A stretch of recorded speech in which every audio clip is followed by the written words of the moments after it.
Hey folks, Mike with Skinner Screens here. We're about to rescreen this screen door that I have up here on the table. Show you what I'm doing.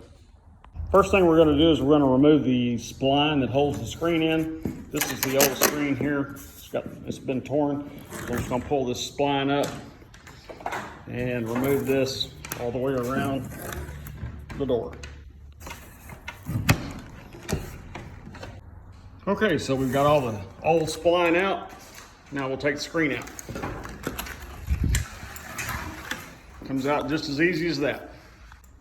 Brush the door off a little bit, give it a little love, clean it up a little bit for the customer, make it look good. Okay, so we're going back in with our brand new insect screen. We'll just pull it off the roll. All right, pull off some new spline. All right, we have our new spline started, securing the screen with the new screen covering the door. Okay, finishing up the screening part of the door. So I've got that finished. Now I'm just going to go around.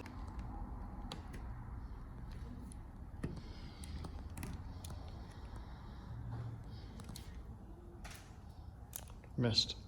Now we'll press down our corners with a flathead screwdriver.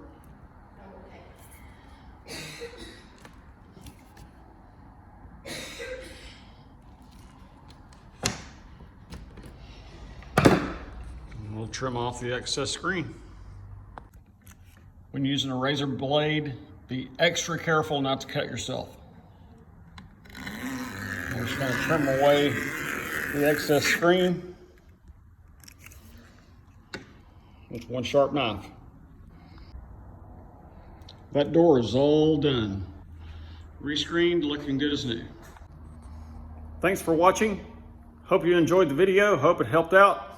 If you have any questions on rescreening your own screens or DIY screen, give us a call at Skinner's, 512-863-5145. If you like what you see, give us a like, hit that subscribe button.